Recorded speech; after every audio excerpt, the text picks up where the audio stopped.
And I'm like, wow, there's so much padding on you in order for you to step into this space that's a little bit scary. And I said, I'm really curious about what is that? What is that armor? It might be the clothing, it might be makeup, it might be, the hair, it might be the words that you use, the knowledge, the accent that you use, like all of this is armor, right? And it stops us from showing up as our true selves. And when we don't show up as our true self, basically the message we're telling ourselves is, I'm not enough. In 1837, Horace Mann created the education system, a system at the time designed to pump out factory workers and professors. The same system that is still being used today in the 21st century. Now, Mann's system is backfiring. We are being moulded by the same industrial system that has existed for close to 200 years. That system delivers us into a digital economy that has no need of our outdated skills. This isn't our teachers' fault. This isn't the government's fault. This is due to a rapidly changing world full of technology and unforeseen circumstances. And us Gen Zs are caught in the middle. Welcome to the Driven Young podcast, the podcast for stressed, overwhelmed young Australians, teaching you practical life skills you can implement now to set yourself up in life. And now your host, Byron Dempsey. Welcome back to the Driven Young podcast, and today I am joined by Justine Campbell. Justine is an incredible woman who has lived quite a life and achieved so much. She is a global coach, counsellor and advisor focused on supporting individuals, families and organisations in times of change. Justine applies a strengths-based approach to all her work, in addition to evidence-based techniques including positive psychology, solutions-focused coaching, acceptance and commitment therapy, and cognitive behavioural therapy. She is also a certified Brene Brown Daring Way facilitator and incorporates the methodology in a lot of her sessions. Now that sounds like a mouthful, but I promise you it is super impressive. If you haven't heard of Brene Brown yet, I would Google her and check out her stuff. She is massive and very well known and respected around the world. On top of this, Justine works with young people and has 3 kids of her own in school, so she's well aware of the difficulties this generation faces. In this episode, we talk about her life traveling around the world, living in Japan for 12 years in other Asian countries, learning a new language whilst working and studying. We talk about how to discover your strengths and weaknesses, dealing with judgment, and managing comparing and the new social media world.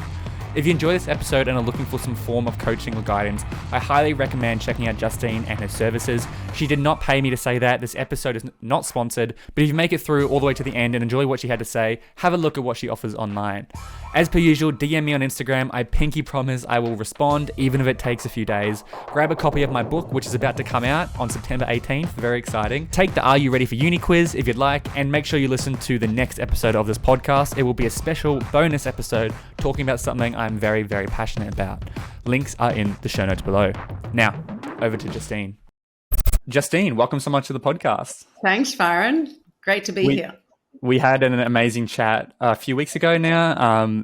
As we joked at the end of it, we should have recorded that chat as a podcast because we ended up chatting for an hour and it was really, really interesting. But we are very aligned in terms of our beliefs and how the world's working, the education system, what young people are facing. Also, you've worked with Brene Brown. For listeners who don't know Brene Brown, I'm sure you can give more about her. But before we get into, I guess, talking about authenticity and all the stuff you've learned from her and what you've learned from your clients, I'd love to just know a little bit about who you are, what you did after high school, and what you're currently up to. Yeah, it was a really interesting question that you asked me. And I was talking to a girlfriend this morning who shared a picture of her when she was back and 18, and she's going along in rollerblades, and that was in the time of Madonna, and she had the fingerless glove and the tights and the leg warmers.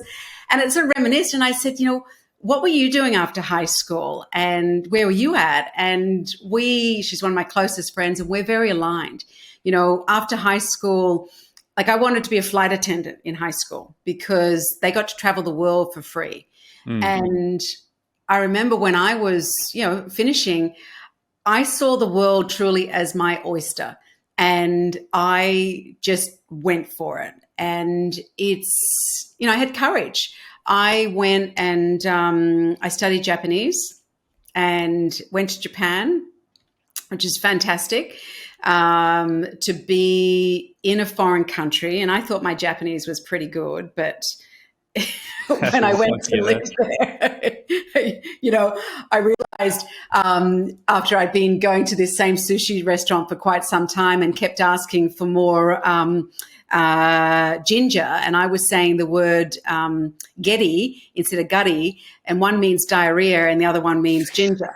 and no one corrected me, and they would just laugh with me. But I tell you what that did for me was, again, continue to sort of build that resilience and to build that confidence in myself to say, hey, it wasn't the end of the world. It's okay. Time and time again. Sorry, is it true sushi isn't as big of a deal over there as it is here? Like I heard sushi isn't actually that well known in Japan. It's just we in the Western countries, we love it. No. I mean, sushi's, it's one of the cuisines. It's like, you go to Italy, you have pizza, you have pasta, you have veal, and it's just one of them. So sushi is, you have sushi restaurants. You might have sushi or sashimi in a regular sort of restaurant. So no, it's huge. Okay, good to hear.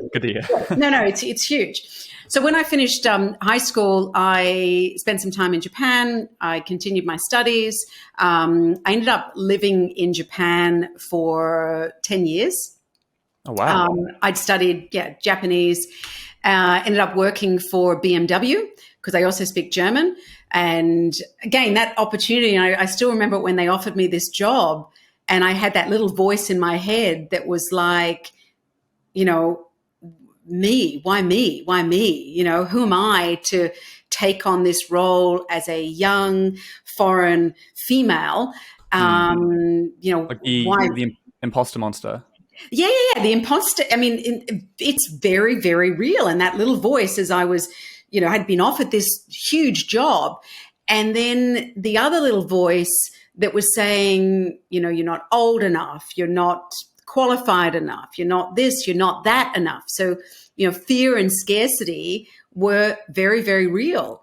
But, and this absolutely is advice I give to everybody that I work with, to my own kids, to turn those voices down and to believe in yourself, to lean in.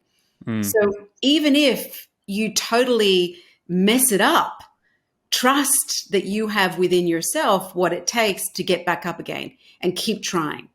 And that's why languages, I believe, are so good to develop this skill, because you are going to fail. It's funny. I just did an episode this week as well with another woman, and she traveled a lot from 25 countries. She got a scholarship. She went to Japan and these other places, and she said the exact same thing. She was just like, there's one thing that learning another language taught me was like resilience and the constant having to get back up. Because it's the only way that you're going to learn is to actually try. You can't just do this in your head. You need to verbalize. You need to speak. Yeah. And keep trying. So I lived in Japan. I worked for BMW. I was the youngest manager for the organization, and I was the only female. So you can imagine, male-dominated industry, automotive, male-dominated country, Japan, and here I was. A foreigner as well. And I was a white person that spoke both languages, and Wow. But courageous. And so, I did that. And then I came back to Australia. I did an MBA and brought all of my experience that I had gained from Japan, did my MBA, ended up then starting my own marketing company, had my first baby along the way, then moved to India with my husband. And actually before that, lived in Indonesia, lived in Thailand, then moved to India with 2 little babies, and then moved to Hong Kong. And it was only when I moved to Hong Kong that I got into psychology. And then because of my eldest. And I went and studied another qualification, because that's where I was at in my life. And I believed that knowledge was power. Did that and started my own practice up there. And then, the rest is kind of history, because I've just kept seeking information, knowledge, and applying it to real life. Yeah. Wow. What a life you've Yeah. lived so far.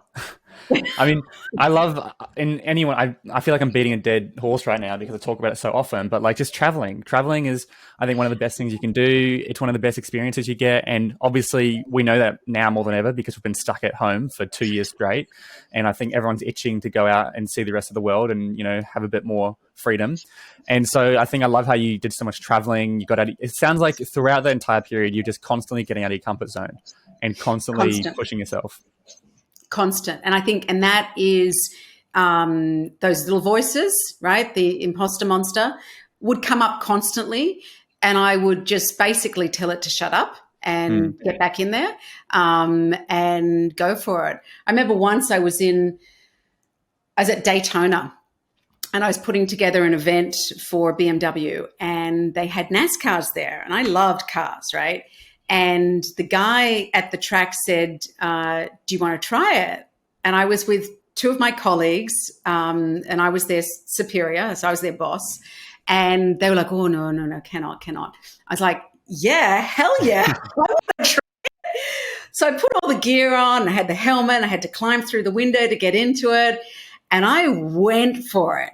But again, the first response, that little voice was like, oh, who do you think you are? And what if you, because it was a stick shift, it's a NASCAR. And what if you you haven't driven a manual car in a while. What if you crunch the gears? And that would just be like, it's like, shut up, get in the car and go for it, right? Show up, be seen, live bravely is one of Brené's sayings. But, and I went for it. And then it was only afterwards when I got out and I really, had a pace car and everything else. I'm like, yep, go. And I got out and I realized afterwards that my colleagues didn't know how to drive a stick shift. Right.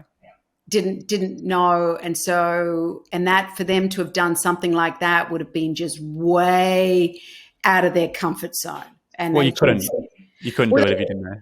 Well, no, I mean, they knew basic, but they hadn't driven one like me. I mean, they had got a license with that, but hadn't driven one. So they knew, but hadn't, like me, I hadn't, because most cars then, we didn't have manual cars. Like by that stage, we had the Tiptronic sort of push through the gears, but not the true with the clutch. But look, I'd learned, and it's, sort of like riding a bike, I figured. It's like, okay. Oh, it's the same as me. I haven't driven a stick shift in over like 2 years probably. But it would come back. The whole feeling, you have to push it in, this. You're not having to do hill starts or anything like that. It was a straight race. How hard could it be, right? So I went for it. And I think that has been something that has been constant in my life. When the voices come up, it's, and is it as easy, because this is such a big thing for young people? I think the voices are more prominent now more than ever because we compare ourselves to other people and we can see other people's lives and we're going, well, I'm not like them, blah, blah, blah. Is it as easy as just ignoring it and pushing it down? Is that what we have to focus on? Or do you have any other tips when it comes to... So there's this book, Mind something. But basically there's this, no. It's a book. I'll try to get it for you later. But the story within this book is the story of the head hassler, okay? And I remember I was telling a bunch of kids, so they were about 10 or so, the story of the head hassler. And basically, all of us have this head hassler that is inside of our heads, right? And the head hassler's job, what the head hassler does, is to tell us untruths. Now, when the head hassler feeds us untruths, and we believe those untruths, like you're not old enough, you're not smart enough, you're not pretty enough, you're not sporty enough, right? When we listen to those untruths and believe them, the head hassler gets stronger, gets fatter, gets bigger, okay? The head hassler is always going to be there. And I asked these little kids, so what do we need to do to that head hassler? Because that head hassler has basically set up camp, and he's comfy. He's sitting there drinking champagne, eating caviar, and getting fatter and fatter and fatter because you're believing him. And these little kids, 8, 9-year-olds, right, turned around and said, Justine, we need to put him on a diet. I said, so how do we do that? How do we do that? And it's a great visual. It's like, well, question it. So you're not smart enough. Well, who are you to sit there and tell me I'm not smart enough? You know, you're not pretty enough. In whose books? You're not sporty enough. You know, define that, right? Make a joke, challenge it, but don't listen to it. So have that visual of that little head hassle in your mind getting fatter and fatter and fatter, right? And, oh, this is comfy. I'm not going anywhere. But remember, the little voice is always going to be there. He's not going anywhere. We've all got that voice. So that's about building the resilience. I still have that little voice. I had that little voice come, you know, when I'm coming on here, what have I got to contribute? I'm almost 50 to your audience, right? Like coming, it's like, well, hang on a sec. I had the same thing starting the podcast. I started it at 21 years old. And I was like, you know, am I too young to start it? And then someone had this whole mindset. They shifted my complete mindset and they said, you need to start it now because right now you're relatable to young people. Once you hit 25, you're going to be too old. People like, 18 to 25, I know it's a small gap in terms of age, but in terms of like the way we communicate and the different lifestyle, it's very different. And I was just like, okay, great, you're right. And the way I got around it was by bringing on experts like you. It's like, well, I'm not here to teach. I'm here to explore. I'm just a guide and I'm bringing on experts like yourself. And that really helped me start the podcast because it's scary putting yourself out there. And, you know, exactly, it's that question, who am I? Who am I to be doing this? Well, it comes back to, you know, who are you going to listen to? And I think for your generation coming through, I didn't have social media when I was 18, right? So everything wasn't documented and didn't have free flow of comments to sort of, you know, to be able to say these things. But it's like, who are you going to listen to when you show up in that arena? And your arena starting this podcast, right? So you're putting yourself out there into the public domain, right? So who do you listen to? Those people in the cheap seats, right, at the stadium right up the back that are sitting there eating their hot dogs, drinking their Diet Coke and throwing anonymous sort of comments at you. Like, really? What does their opinion matter? They don't have the courage to do what you did, okay? Then you've got the box seats in the arena, right? So the ones that the corporate sponsors built. Well, you want to please them because they've built the stadium, they've put the foundation there so you can be there. But really, at the end of the day, their opinion of you is not the most important. It doesn't matter, okay?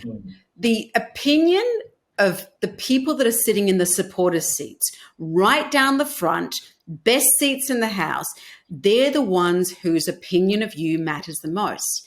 And most times when I ask this question of people to say, who's in your supporters' seats? Who's there, right? You've got unlimited, who are you going to put in there? And they talk about their parents perhaps, or they talk about siblings, they talk about their closest friends. But the person they miss, the most important, do you know who that is? Is it themselves? Absolutely. Yeah. What are you saying to yourself when you step into that arena? Are you saying to yourself, you're not old enough? You're not smart enough? No, right? You need to show up in that supporter's seat and be your biggest supporter. Yeah. There's a thing, and it's like, I think our toughest critic is ourselves. No one is harder on us than ourselves. Like, no one is going to bully ourselves like we do. It's an internal monologue. We're always using language like, "Oh, you're stupid. Oh, you're an idiot. Oh, I'm too fat." You know, let's say stuff like, "I'm too fat," instead of saying, you know, "How can I be healthier?" Switching that kind of that mindset. But a similar analogy I've heard to the one you just gave, which is great. I'm definitely going to use that. That is like at the end of the movies when you've got the credits, it starts off with the main actors, right? The most important people. So you've got the main actors and the main people, and then you've got Stuntman 1, Stuntman 2. You've got random person with coffee in the background. Then you've got your extras, and you've got your, you know, blah, blah, blah, blah. So you start off with directors, producers, head actors. Then you go to this. Then it goes down to the people who funded it. And by the end of it, you're not even watching. Really, the only ones who matter, similar to the supporters in the stadium, are the first ones, the main actors. And who are those people in your life? And it's a great analogy to get your head going, yeah. It's so important now because seeing the people you mentioned at the top with the hot dogs and stuff, we can see them more now than ever because of social media. And so we have to get good at filtering them out. And that's something I've realized with being on social media. When people say, you know, negative stuff, their accounts are almost always anonymous. It's never someone who has a nice profile picture with lots of good content. It's always like anonymous accounts who, you know, they'll never respond back to you. And it's like I saw someone said when we were talking before, and she's like, no one leaves a comment wanting to be corrected. It's like they're just spewing hate. And so this is such an important conversation for young people to understand, because it's like, if we can get on top of this now, instead of letting it eat away at you over years and years, it can really change your life and make you feel better. The other thing too about comments, when we have thoughts, what we do is we tune into the evidence in the environment to support our thoughts. Right. So we're looking around for things. If we're saying we're not old enough, okay, we then are tuning in to all of those other people that are doing podcasts that are older. Yes. But we're forgetting about all the other ones, the evidence that shows us actually you can do this. Right? You know the science, the part of the brain, the reticular activating system? Yeah, so that's what we talk about. It's like, once it's reticular activating system, once it's in your RAS, as for short. And so, for example, exact example, you start seeing people older. The great example we use is, when you get a new car and suddenly you see that car everywhere. There aren't more cars like that, but your brain is switched on to them. If you get new shoes, suddenly you start seeing the same pair of shoes everywhere. Or if your wife or your mother, or not your mother, but like anyone gets pregnant, suddenly you see pregnant women everywhere. There aren't more pregnant women. No. It's just you're switched on to it. It's the same with any negative beliefs. If you're saying, if you're saying the stuff, I'm too young, I'm too whatever, you're going to see evidence to support that. It's really funny you say this, because I actually just saw a TikTok of this guy, and he's just like, what's weird about this world? Because with so much information, there is information to back up anything you say. Yeah. And he's like, here's an example. I bet if I search coffee causes blindness, there's an article. And he searches it and he says, yes, coffee can cause blindness. And then he goes, I bet you if I search coffee causes good eyesight, there's an article. And he searches it. And yes, there's an article that says coffee causes good eyesight. And it's like, whatever you believe, you're going to find evidence to support that, which means you have to get good at figuring out what is the real stuff to believe. And obviously we're seeing that with COVID and vaccines and everything. But yeah, it's the echo chamber. But you raise a really good point. It all comes down to the question that you asked to challenge it, right? Yes. Okay. So what are you questioning? And when we talk about this sort of stuff, it's like positivity, and it's contagious, right? So surround yourself with things, people in the environment that support that, not the other way. Because if you want to go and believe a certain thing, what happens is you're then attracted to people that think in a similar way, right? So if you want to have a mind shift to a more positive, glass half full mindset, surround yourself with people like that. Yeah. Honestly, surrounding yourself with good quality people is probably the number one thing that's changed my life. And consistently who I talk to, everyone agrees. The relationships and the quality, the two things you said there, the quality of the questions you ask will dictate the quality of response. So ask better quality questions, and the quality of relationships you surround yourself with will improve the quality of your life and how you view the world. So I think this stuff is so important. And it's coming into with questioning, be curious. Yeah. That was something for me. It was a strength of mine that I always questioned things. Why was it that way? And when you're in a foreign country, asking questions like, the slippers. So in Japan, when you go to a bathroom, so you wear slippers in the house or in the restaurant, and when you go to the bathroom, they have different slippers. Yeah. So you take your other slippers off at the door to the bathroom, and then you put the bathroom slippers on, you go to the bathroom. Okay. And you've got to remember to change them, because people are horrified if you walk out into the restaurant or the home wearing the bathroom slippers. And right. I question why. I'm curious. Help me understand, seek to understand, why is that? And when they explained it to me, absolutely made perfect sense, because the bathroom was seen as, dirty, unhygienic, and they didn't want to take the germs from that into the main restaurant living area. Makes absolute perfect sense. And because I understood that, once I understood that, I never, forgot to change my slippers. It made sense to me. Question, ask questions. And I think, the system with schools sometimes, they don't allow for that. They don't allow for that curiosity. And, thankfully I've got my kids, because they've grown up overseas, in different cultures, they question all the time. Well, let me give you an example, right? So in Australia, a lot of exams we do are marked by like computers. And to say there's like a multiple choice and you've got to put in the bubble or whatever, a computer can detect which bubble you've put in. Mm-hmm. So there was a question, I saw a girl and she was in America and one of the questions was, which direction do we go to get to Australia? And I can't remember the exact, if it was north, south, east, or west, but let's say she said north, south, east, or west were the four answers. The answer was north, but she asked the question, well, isn't it also south? Because the world is round. So if I go south, I'll also get to Australia. It's just a little bit longer. And that's kind of what she wrote. And she failed because there's only four options and you can only pick four options. And that, to me, kind of sums up the education system very, very well. I feel like it's this box that you have to fit within. If you don't fit in within it, if you don't fit within the box, then you fail. And of course, we both know you're not really failing, but you perceive it as a failure because that's the way school puts it on us. And yeah, I couldn't agree more. I think we do need to be way more curious and asking way more questions because that's what we do as children, isn't it? That's all you do as children. Why? Why? How? Wait, what's that? And so if you've got a good parent, I think allows those questions to happen instead of shutting them down.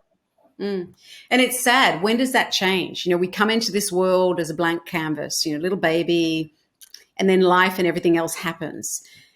When does it change when kids work out the system that they have to conform to fit into that box?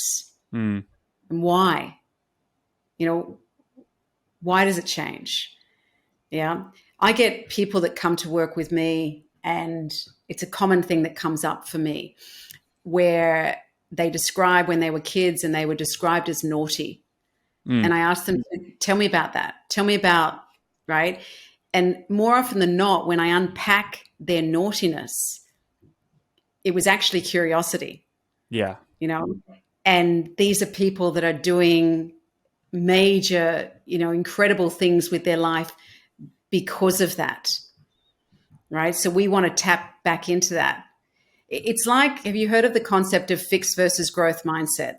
Oh, yeah. At Empower You, we kind of reframe it into above the line, below the line. And we say anyone who's above the line takes accountability, ownership, and responsibility. Anyone who's below the line blames others, lives in denial, and makes excuses. And the classic story we use, which I'm sure you've heard, is the two brothers story. Have you heard that? It's like there's two brothers who grew up with an abusive father. And one of them, a journalist discovered the story, how one of them went to prison and one of them became very successful. And she interviewed them both and they gave the same answer. And they said, how could I turn out any different with a father like that? Because one had a growth mindset, one had a fixed mindset. And it's the narrative. Bad things happen to people, right? But what's your story? What's your interpretation of what has happened to it? And that lies the difference. But with growth and fixed mindset, so I've spent 25 years in Asia. And in Asia, like Australia, but even more so, it's all about grades, right? It's in order to get into the best university, which they believe is then going to determine you getting the best job and then the best relationship and so on, you've got to have the best grades. In Asia schools, it's common for them to publish all the results. So after every test, it's published. Johnny got this, Tom got this, Louise got this, Sam got this, and so on and so on. So it's right out there for everyone to see. Someone's going to be at the bottom. Someone's going to be at the top. Someone's going to be in the middle. Okay. So what that does is tell you, the child, to look smart at all costs. Okay. It doesn't promote a growth mindset of learn at all costs. Right. And I questioned this. Carol Dweck, who wrote the book Growth Mindset, and she was the inaugural prize recipient of a few $1 million to support education. And I asked Carol when she received this a few years ago, I said, but how does this work in this environment in Asia, where it is all about, like, the reality is you got to look smart. That's what they tell you over and over again. That's the messaging. Okay. No, that's the way it is.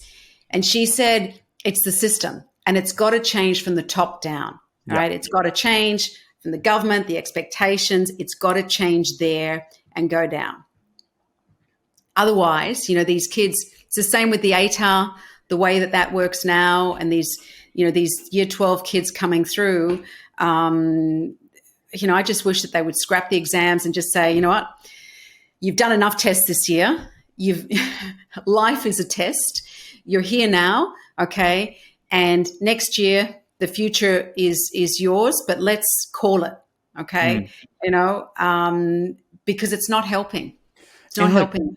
I mean, we both agree, ultimately your marks don't really mean anything. They don't define you at all, whether you get incredible marks or whether you get bad marks.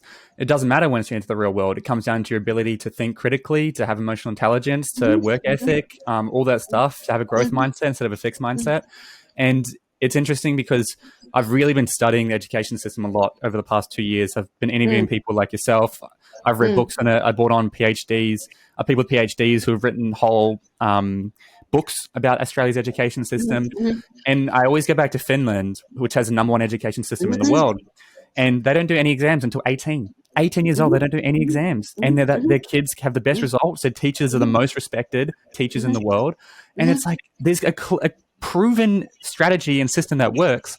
Why are we not adopting that? And it really annoys me. And funny enough, I'm actually working on getting one of the people in the head education. He's one of the head of education system in Finland. I'm hoping to get him on the podcast. And I just think schools in Australia, to me, prioritize marks over anything else, including their kids' mental well-being. And it's like, it drives me nuts. It breaks my heart. It's the system. It is. In Finland, it is, they have a different system. The government supports it. The people support it. They embrace it. They don't start school till later over there. They don't focus on teaching them how to read and write. I couldn't care less. The kids eventually, do you remember exactly when you learned your 5 times tables or when you learned? No, but eventually you kind of get there and you work it out. We get there. And it's like when you get like your high school diploma or whatever it is, once you're into university, if that's what you choose to do, no one looks at that. You don't turn the paper over. Did you get it? Didn't you get it? That's all. Same with the degree. Did you get the degree or didn't you get the degree? They don't look at the individual subjects and like a HD or whatever. They don't look at that. They don't look at that. It's not about the marks. It's like, what did you get from this? What did you learn from this? Did you learn something? Do you fit in with a team culture? What are your communication skills like? How are you able to critically think when stuck in a situation? And that my mum is an occupational therapist. She runs a business. She's got about 10 OTs on her team, and they're constantly hiring. And her biggest struggle in business is hiring good quality team. It's a great industry to go into if anyone's thinking about being an OT in high demand. But she's had people who've had, great results and everything come through and they just interview terribly. And she's like, I just need people who can communicate and are good at their job, not just good at being an OT, but good. They're empathetic. They have good skills. They're good at design. They can jump on Canva and whip up some stuff and just have these generic skills. And that's where she's actually preferring younger people, because younger people have these abilities to jump on Canva and do some social media posts and do this other stuff, which obviously isn't a part of the job description, but it helps a lot. And and I've done a whole interview on job interview technique, but that's really important to understand. And being adaptable. And if I don't know, then seek to understand, learn. I remember when I started a marketing company years ago, and I was outsourcing to an agency for InDesign, edits and whatnot. And it would take days for it to come back, and it would cost me money. I thought, it can't be that hard. So I went and did a 2-day course in InDesign, Illustrator, and boom, now, and I still use that skill to this day for things. It's like Steve Jobs talked about when he was at university and he did calligraphy as a course, right? He did calligraphy. And had he not done that, we wouldn't have like what we have with all the different fonts, nor would Microsoft have that. I've said to my son, who is going to next year, or maybe it'll take a gap, we'll see what happens. But I've said to him, go to university. I said, he's thinking of doing law and psychology. I said, I want you to go to university to work out what it is that you don't want to do. Yeah, it's equally important. It's go in and he's into movies, and he found a course as part of the arts degree that was movie making and screenwriting. I said, go and do that. Do psychology, law. He's like, but Mum, do you think psychology is important when you're writing scripts and things? I'm like, yeah, understanding the way people think. We watched The Suicide Squad recently. The new one? The new one, yeah. Oh, how did you watch it? Oh, oops. I tried to watch it. It's not out in Australia yet. We worked it out. This is this generation. Gee, Byron. You're going to have to message me afterwards. Because Okay, I want to watch it. I'm not going to let any spoilers out there for you, but it was excellent. I've heard it's amazing. Yeah. Excellent. And Harley Quinn in that, right? Because when I watch movies from the perspective of understand character development, right? And I looked at Harley's character and what, you talked about the two brothers and the history and where. So you look at her character development, where that's come from. Somebody that understood psychology, that understood systemic thinking and family of origin, beliefs, would have put her character together, which is why her character is so powerful. So there's so much depth to her. And, I was explaining that to my son. He's like, oh yeah, you're right. I said, yeah. So we need people like that. Oh, I do the same. And this has been a big issue that I've been seeing. I watch a lot of documentaries and audio video essays on YouTube. And with this whole thing with when they're creating Captain Marvel and a few of these women superheroes and stuff, a lot of the issue that people are doing is they want to make this empowering female character. They forget to give the character flaws, and they forget to write the strong parts of a character, which make this strong development. So Harley Quinn's obviously, she's kind of mentally unstable. We see a backstory with the Joker and how she was tricked into being manipulated and how she was a slave to him and all this stuff. And as a result, we've seen her push through that. And it's we appreciate her. But then a lot of the other characters, they just write them and they've gone through no struggles. And it's the struggle is where the character is defined. Look at any movie, Lord of the Rings. Look at the struggles all the characters have to go through. And that's all character development. That's the hero's journey sort of story. It's all psychology. It's so important. My advice to your son would be, if you want, because I was the same as him. I wanted to make movies after high school. I just started making movies. I just make every few weeks, I'd make lightsaber battles, I'd make films and everything. Just get out there and experience it. Yeah. Brene Brown did some research when she was writing one of her books, and she was working with Pixar to look at analyzing what makes a great movie, right? And there's 3 parts, to a great movie. So if we think of the Toy Story, right? Toy Story. Everyone knows Toy Story. So the characters are introduced, and you have that face down moment. Woody's gone. Woody, what are we going to do? How are we going to solve this problem? Oh my gosh. And what we do in Act 2 is we look for all the easy ways to solve the problem, right? We just want to easy, and let's just get to the happy ending. But you can't, right? You can't get to the happy ending without going into the deep and getting messy, right? Really getting messy and having that aha moment. And that's when we come to Act 3, the good stuff, the happy ending, whatever. All good movies, I should say. Yeah, good movies. All good movies, right? I preface that. All good movies have those 3 parts. Yeah. And I get people that come in and they want to skip to the good bit. They come in and they've had whatever's happened to them, right? And they just want to get to the solution. They want to get to the happy. And it's I'm sorry. You've got to get messy. You got to get, It's something we teach at Empower You as well. So I told you about the above the line, below the line, the 2 brothers. So at Empower You have 6 pillars, the 6 most important ideas. That's pillar number 2. Pillar number 4 is called Dream, Struggle, Prize. It's those 3 steps. So look at anyone who has a dream. In order to achieve the prize, they have to go through the struggle. If you don't go through the struggle, then you don't appreciate the prize.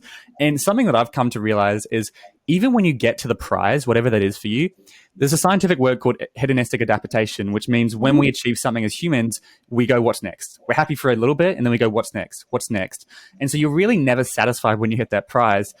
in my opinion, the real secret to winning life or enjoying life is learn to enjoy the struggle, or learn to enjoy that dip, the struggle or the adventure or whatever you call it. And that's where you're going to be more intrinsically happy as opposed to when you win the prize. And it's the same thing. And obviously, the hero's journey. The hero's journey is just a much more advanced version of those three steps, which I recommend people should learn about. But storytelling is really powerful and such a good skill to have.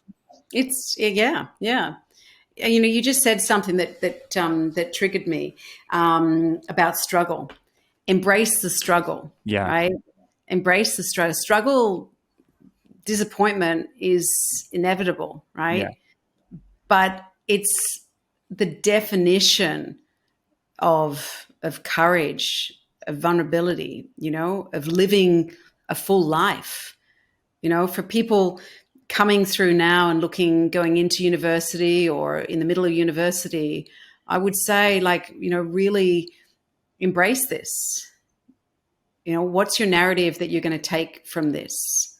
What are you going to learn from this? Embrace it, because this is where true growth comes from.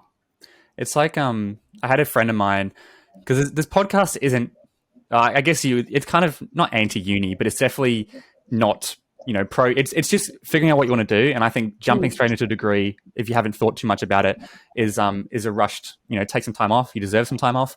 But I had a friend of mine, James Walker, episode 30, and he's crushing it. He got a scholarship at University of Sydney. He lives on campus. He got like a 99 ATAR. He's absolutely crushing it. And he said something great. He's just like, the education system is broken, but if you're going to be spending 6 hours a day at school, make the most out of it. You're going to be there anyway. Make the most out of it. If you're hating your degree or you're in something that you're not enjoying, but you can't jump out of it, make the most out of it. What can you enjoy from it? And that's another story we share. It's like, how can you position this into being something fun? When I worked at a pizza delivery job and we had to stack the boxes and make the boxes, everyone hated doing that. And then we turned it into a game. Who can do them the fastest? How many can I do in 1 minute? Just little stuff like that. So if you're gonna be there, if you're gonna show up, if you're gonna do it wholeheartedly and commit. Don't half-ass it. Yeah. I'm doing a master's at the moment in systemic family therapy. And I approach it like everything with that growth mindset. And so when I'm reading theories, I'm always looking at it from the perspective of, well, what does this mean to me? What's my spin on it? So I'll read a theory, and then I will go searching for articles and different things that looks at how would this apply in an Asian or a multicultural setting, because that's what I'm interested in. And I do it constantly. I reached out to, because in my cohort, I'm the only one that is a bit different from the other sort of social workers and psychologists and whatnot doing the program. And I was like, look, I really want to learn. I really want to grow. I want to collaborate. And so I reached out to somebody that was a psychologist in the UK, Chinese guy, and said, look, I want to find a group of people that I can discuss articles with and we can learn from each other. And he's like, oh, that sounds like a great idea. Peer learning. And so we've put together a group of people around the world that share a similar sort of mindset to growth, learning, so on and so on. And that's my take on what I'm doing. So the theory that I'm doing here on its own is quite dry and doesn't mean anything to me. So I take that and adapt it to give it depth for me. Yeah. So I think your point, I think we're aligned with that. Make the most of it. Yeah. And there's so much you can do. Like, I think people in your position would have never have even thought of that. Oh, I could create a whole group and we could do peer learning. Like, I love peer learning. I'm so much more productive with someone in the room. Like a brainstorming, I could have someone who just sits there and just says like yes or no, nods. They don't know anything about it, but just having someone to talk to makes it so much easier for me. Like I just created this Are You Ready for University quiz, and I spent ages on the questions, like 31 questions. I had like 6 people I did like 4-hour brainstorms with, like what questions did you want to ask, refine them all. If I didn't have those people, I don't think I would have got it done because it was too much work and I need other perspectives. That's the other thing. Other people's perspectives are so valuable. It's the whole rising tide lifts all boats in the positive sum game. And I think with school, as you mentioned, school is very much a zero-sum game because there's someone at the top and someone at the bottom. And as you mentioned, in the Asian countries, it's literal. You can see who's at the bottom. So if you're at the bottom, imagine how worthless you feel if you're at the bottom, or if you're, They're telling you. it They're crushes telling your you you're not self-esteem. enough. Yeah, Yeah. literally. They're literally telling you you're not smart enough. You're not good enough.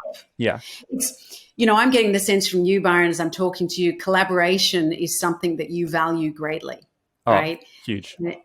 Yeah. And so that comes through, and this is, it sort of goes into a different topic, but when we talk about our values, right, understanding what are our guiding values so that when we go into that arena and we have that, okay, I want to start a podcast, but whatever, can't do it, money, you name it, whatever, right? Face down moment. So what is the value that is going to get you back up off the ground?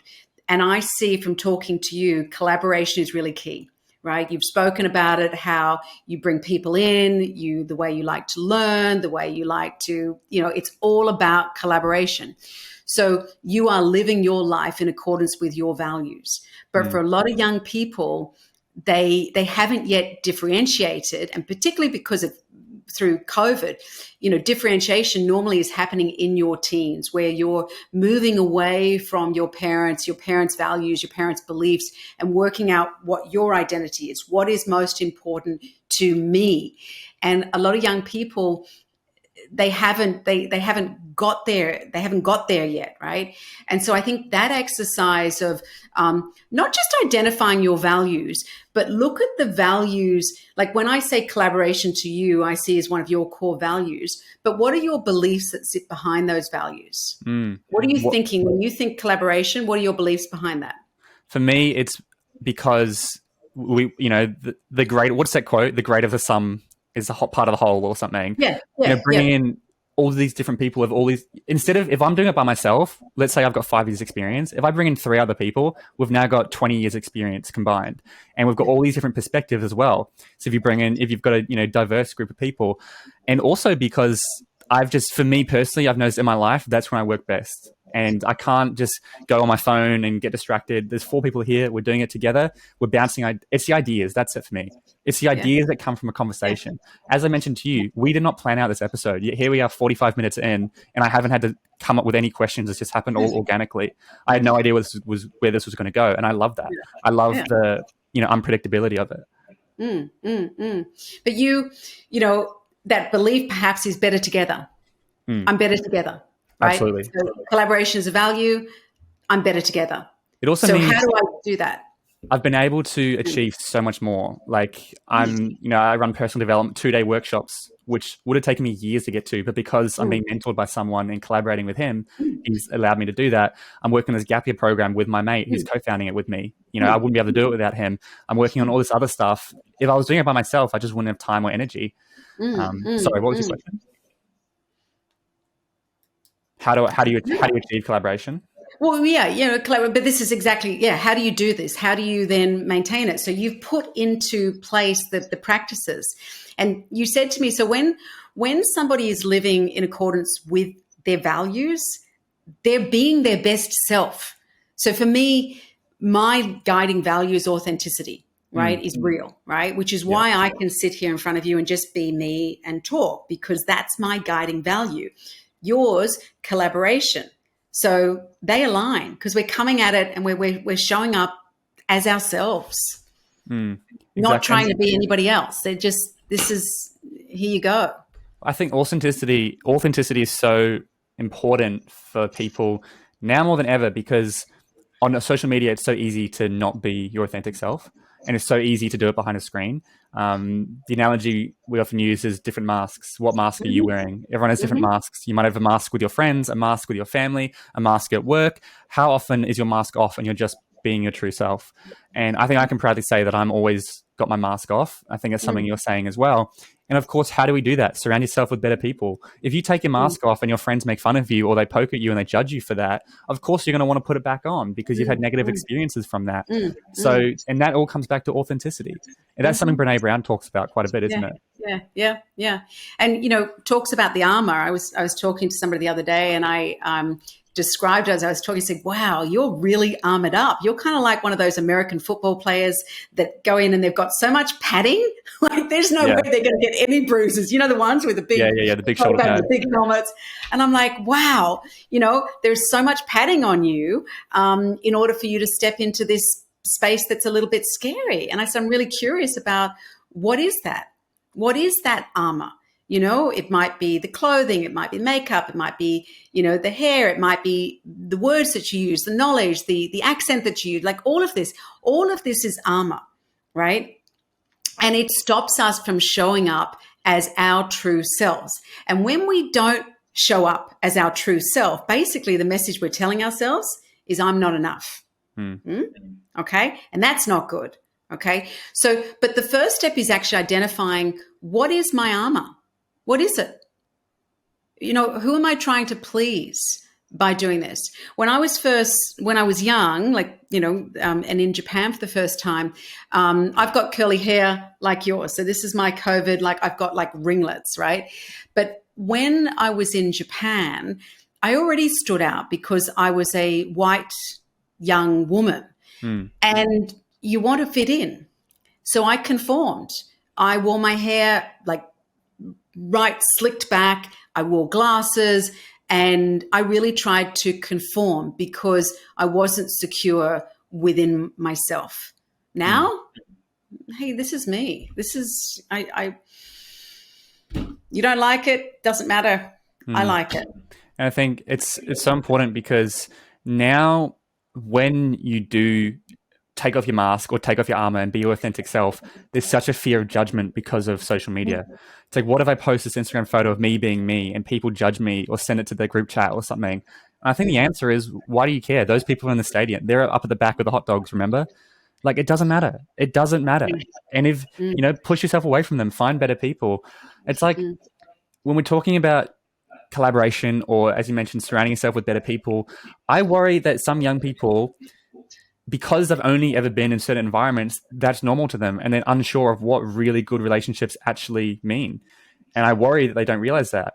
And I see people after high school, I'm 5 years out of high school, I look at people that I went to high school with, a lot of them are still friends with their high school friends. They haven't built that many new friendships. And I'm like, you've got to explore, go travel, meet new people. I think that's where really you can figure out who you are and who you want to surround yourself with. It's interesting. I went to high school in Brisbane. Catholic girls' school. Yeah. Yep, high school in Brisbane.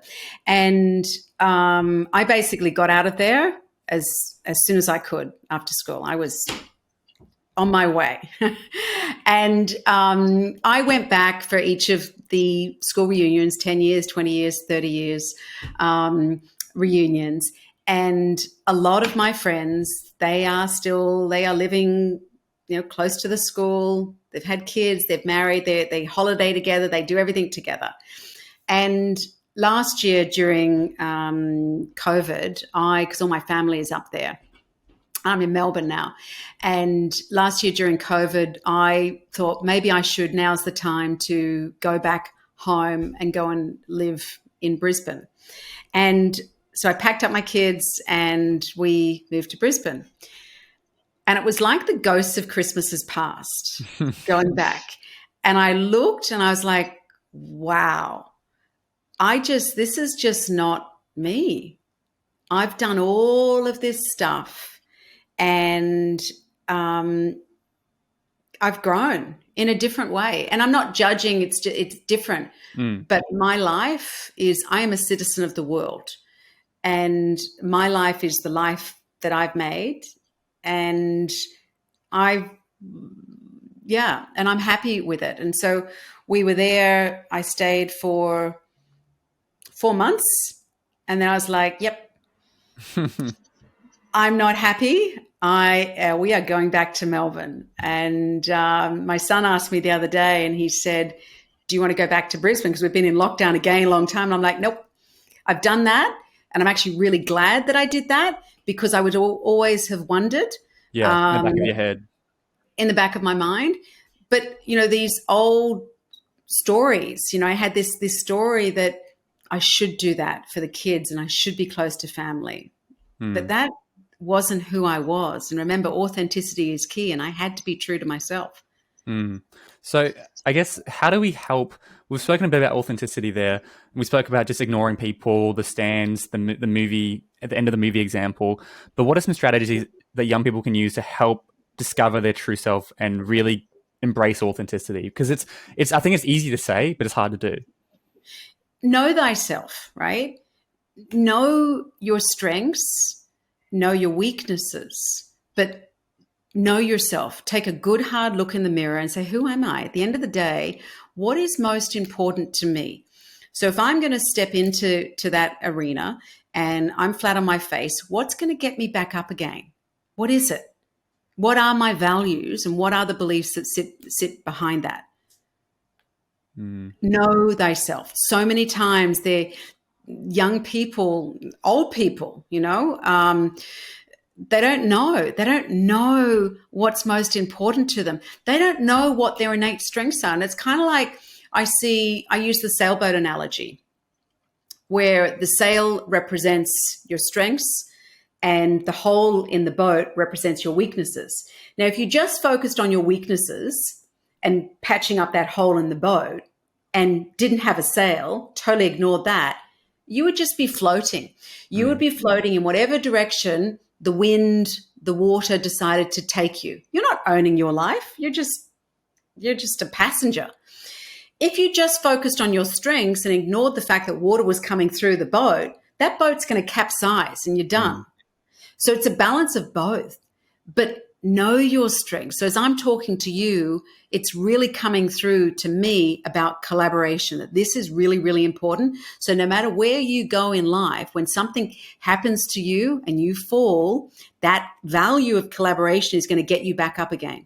And all values are good.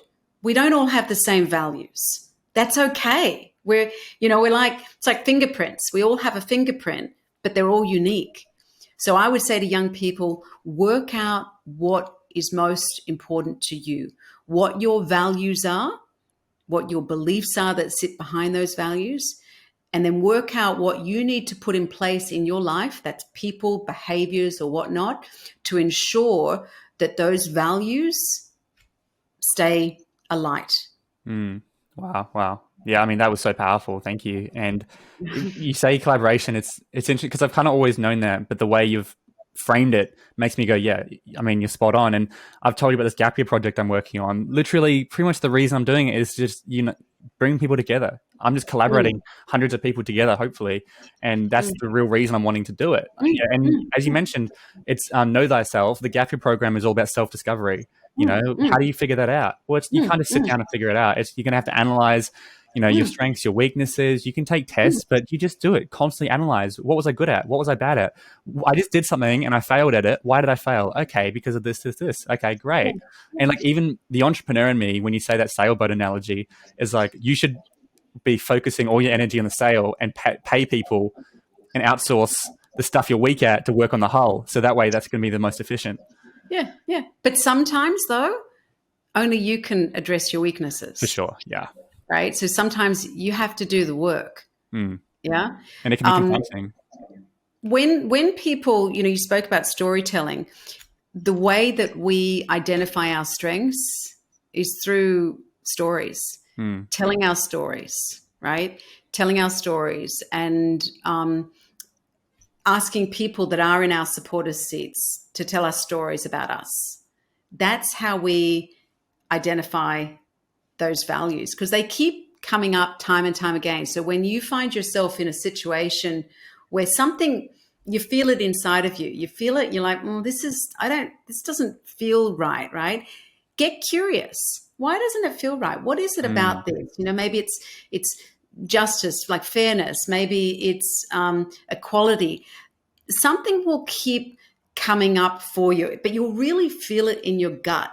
And that's when you're tapping into those values, those things that are most important. So think about times in your life where you've had something has happened to you and you felt something inside of you. You think, what was it? What was it? How did I get out of that? Why was that difficult for me? What was it? Even going back to like how you see collaboration for me, I'm thinking back to like when I was doing school projects and assignments. Like economics was so hard, the textbook was so dry. I'm really not good at learning like that. And I remember my mum would come in and she would like read it and I'd type it and we'd work together, and that was really productive for me. And I didn't identify that at the time. And then also stuff when I've been working on projects, I'll spend an entire day getting almost nothing done, and then I'll jump on a call with someone for an hour and I'll get more done in an hour. And so now it's like whenever I'm stuck or I'm struggling at something, I'll just be like, hey, do you have half an hour? Can you jump on Zoom with me? They don't have to be experts or know what they're talking about. I just need their perspective and someone to bounce ideas off. And the problem for me was in exams, you don't get that. It's just you with pen and paper and off you go. Now in the real world, obviously you have access to other people and you can collaborate. And so, yeah, that's kind of just me trying to show you guys, that's analyzing back through my past going, okay, and how did I recognize that when I was 16? Okay, I work really well with my mum. I work really well when I do it. Maybe I could have doubled down on that strength more. And so, yeah, I think it's going to take time, and you're just constantly analyzing your stuff through your brain. Now that hopefully we've switched it in your reticular activating system, so now you're aware of it, you're going to start seeing the stuff when you live life. But you asked the question, though. You had the courage to ask the question. You sought to understand. And that's why you, Byron, have got to the place where you are at your age, where you have that, you're living your life according to your values. A good question to ask is, when I'm up against a problem, when I'm up against a challenge, what's my go-to? What do I do? How do I get through it? You just described to me in story when you were up against a challenge with study, you collaborated. You collaborated with your mum. Way back when. So this is not a new thing. This is something that you've developed. It's something that's important to you. Yeah. And I think I definitely encourage listeners of the show to really, as they're listening to this right now, have a think, what is your equivalent? Like I think that's exactly what the question you just asked. Maybe I'll put that question in the show notes. When you encounter a struggle, what's the first thing you do? How do you approach that? How do you push through something? Which is a whole nother conversation around, I think, resilience. I don't know if you talk much about resilience, but I'm like, man, that's something important we need to be developing, resilience. Yeah. I think resilience, and the other one is agility.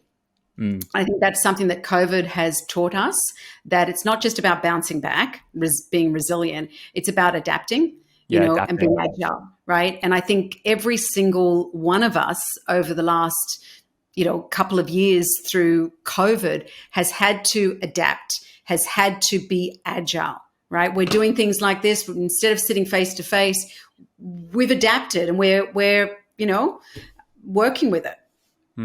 Absolutely. That's especially for like entrepreneurship, man, agility is so important. Like stuff always goes wrong. It's going to go every single year, stuff goes wrong and you've got to bounce. Especially COVID has been huge. Like everyone's had to bounce.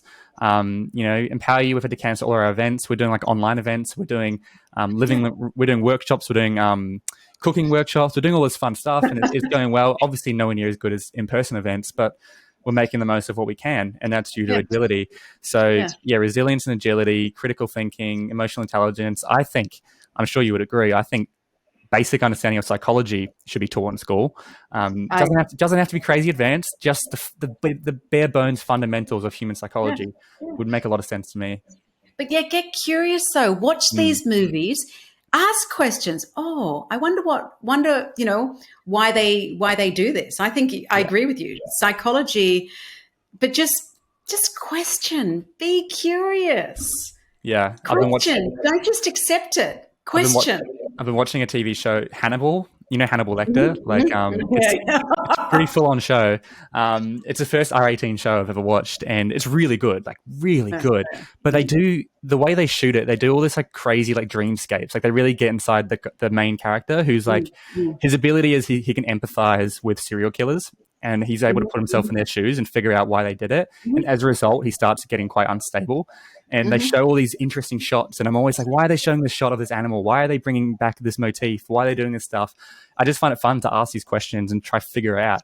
Now, that's also a bit of the filmmaker in me, because I love films and how they make it and stuff. But I think whenever you're doing stuff in life, ask quality questions and try not to be influenced too heavily by information. Really look at is this true? Who is this information coming from? Is it verified? Is it a good resource? Can I see it multiple times? Which links back to that whole coffee example we just gave. Understand that any belief you have can be backed up because of the amount of information on the world. So is it the correct belief? It's something young people have to navigate and figure out on themselves. So much we could talk about, Barry. Yeah, so much. Anyways, we've hit the hour mark. So this has been an incredible conversation. I'm really excited to edit this. It'll be coming out very soon. Before we wrap up, I have one final question. And that question is, what advice would you give to the younger generation, your 18-year-old self, or perhaps your son now who's turning 18? What advice would you give to them?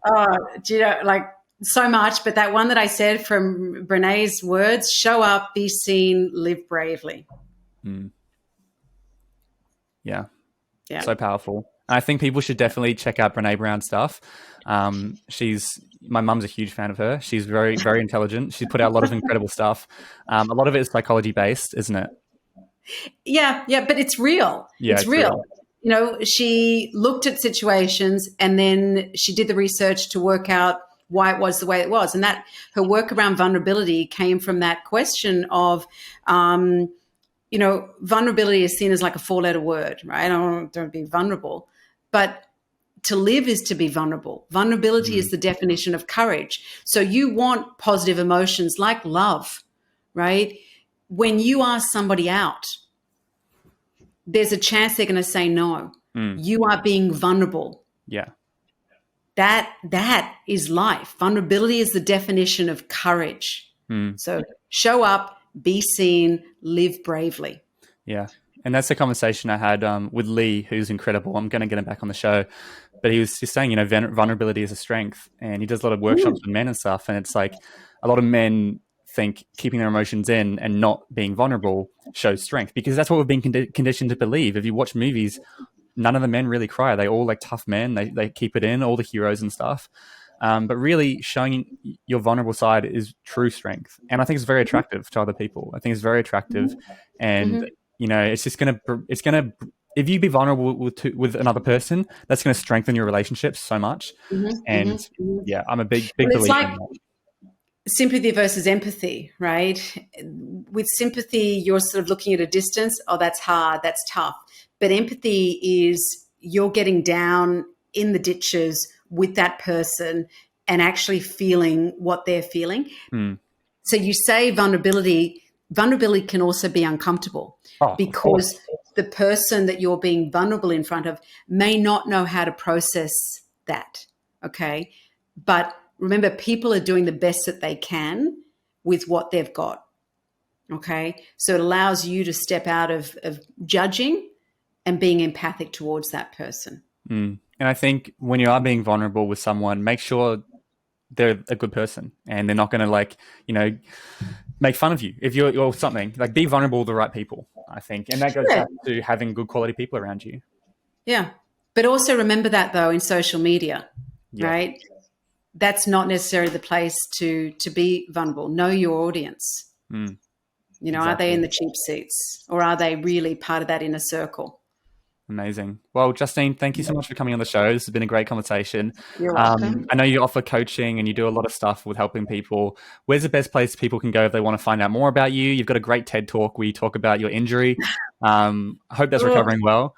But yeah, you've got a great TED Talk, so people should go watch that. There's heaps of resources you've got. Your website's a great place to go, but where do you want to send people? Yeah, if they go to the website, justine-campbell.com. But coaching, I love to work with people that are at that point where they're like, you know what, perhaps they've tried talking to friends, parents, traditional therapy, and they're like, hasn't worked. They're at that point where they want to get in the driver's seat of their life and move forward. They're the ones I want to work with. Yeah. Well, guys, if you like that, reach out. If you agree with what she said this episode and you're looking I can't get across how important mentorship and coaching is. Like, I've already mentioned a few times, I have a few different mentors, and it's life-changing because they're supportive. They're going to give you guidance. They can help you skip years and years of work because they can give you the strategies. So definitely go check out Justine. She's got a lot to offer. But otherwise, that's it for this episode. Thank you, Justine, for coming on the podcast. Thanks, Byron. Take care. Bye.